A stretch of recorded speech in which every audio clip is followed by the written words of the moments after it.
Hello everyone.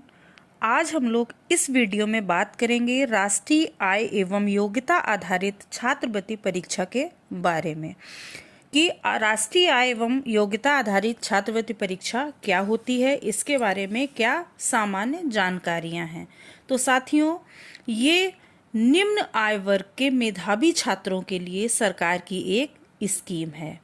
ये परीक्षा प्रतिवर्ष होती है, जिसके लिए ऑनलाइन आवेदन करना होता है, फिर परीक्षा होती है और परीक्षा में पास होने पर छात्र छात्राओं को 4 वर्ष यानी कक्षा 9, कक्षा 10, कक्षा 11 और कक्षा 12 में प्रति माह 1,000 रुपये की दर से छात्रवृत्ति प्रदान की जाती है। अर्थात वर्ष भर में 12,000 रुपये उनके अकाउंट में आ जाते हैं। तो इससे संबंधित सामान्य जानकारियों पर चर्चा करते हैं। शैक्षिक सत्र 22-23 में इस परीक्षा हेतु आवेदन करने की अंतिम तिथि 5 अक्टूबर 2022 है। साथियों, आवेदन करने में अगर कोई गलती हो जाती है, त्रुटि हो जाती है, तो उसके लिए हम लोगों को संशोधन करने के लिए 6, 7 और 8 अक्टूबर का टाइम मिलेगा, जिसमें हम लोग संशोधन करवा सकते हैं। तो साथियों, इस आय और योग्यता आधारित छात्रवृत्ति परीक्षा में कौन से लोग फॉर्म डाल सकते हैं, इसके बारे में देखते हैं। इस परीक्षा में वे ही छात्र छात्राएं सम्मिलित हो सकते हैं जिन्होंने सत्र 22-23 में कक्षा 7 की परीक्षा में न्यूनतम 55% अंक के साथ उत्तीर्ण की हो। लेकिन जो अनुसूचित जाति और अनुसूचित जनजाति वर्ग के लोग हैं, उनके लिए 5% की छूट है। वर्तमान सत्र में ये बच्चे जो हैं वो राजकीय, स्थानीय निकाय अथवा अशासकीय सहायता प्राप्त विद्यालयों में कक्षा 8 में पढ़ रहे हों। उसमें भी नवोदय विद्यालय है, आवासीय सैनिक स्कूल है, इनको छोड़कर। और छात्र छात्राओं के माता पिता या अभिभावक की सकल वार्षिक आय 3,50,000 रुपये से अधिक ना हो।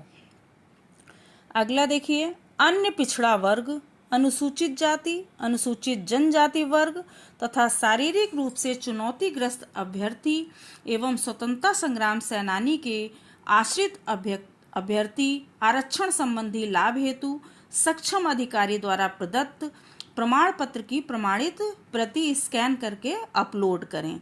आरक्षण प्रमाण पत्र अपलोड न होने पर उन्हें सामान्य अभ्यर्थी के समान माना जाएगा, जिसका संपूर्ण उत्तरदायित्व प्रार्थी का होगा।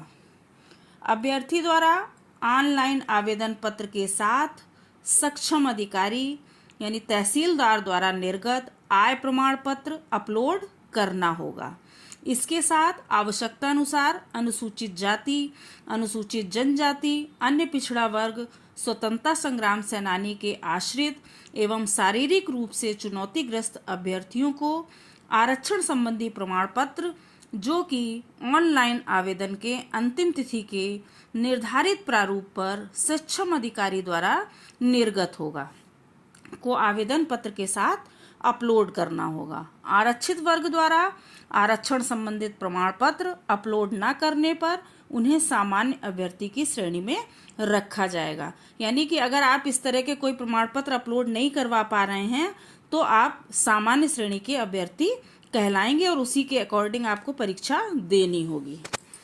शारीरिक रूप से जो चुनौतीपूर्ण अभ्यर्थी हैं, उनका प्रमाण पत्र 3 विशेषज्ञों की समिति, जिसमें से एक संबंधित रोग का विशेषज्ञ हो, के द्वारा निर्गत होना चाहिए। ये प्रमाण पत्र जिले के सीएमओ द्वारा उस पर हस्ताक्षर होने चाहिए। ये जरूर होना चाहिए।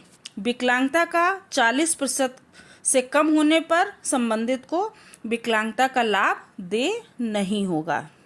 और साथियों, इसमें जो परीक्षा होगी वो परीक्षा जो है एक सत्र में 2 भागों में आयोजित होगी, जिसमें प्रथम भाग में सामान्य मानसिक योग्यता परीक्षा यानी कि जीमैट, जिसमें 90 बहुविकल्पी प्रश्न होंगे। और जो द्वितीय भाग होगा उसमें शैक्षिक अभिरुचि परीक्षण होगा, जिसमें 90 बहुविकल्पी प्रश्न होंगे, जिसमें 35 विज्ञान के होंगे, 35 सामाजिक विषय के होंगे और 20 गणित के होंगे। प्रथम भाग के लिए 90 मिनट का समय निर्धारित है, लेकिन जो शारीरिक रूप से चुनौतीग्रस्त अभ्यर्थी हैं उनके लिए 120 मिनट अर्थात 2 घंटे का समय है, और साधारण जो सामान्य अभ्यर्थी हैं उनके लिए 1.5 घंटे का समय है। और द्वितीय भाग के लिए भी 90 मिनट का समय आम लोगों के लिए, और जो शारीरिक रूप से चुनौतीग्रस्त अभ्यर्थी हैं उनके लिए 120 मिनट का समय निर्धारित होगा।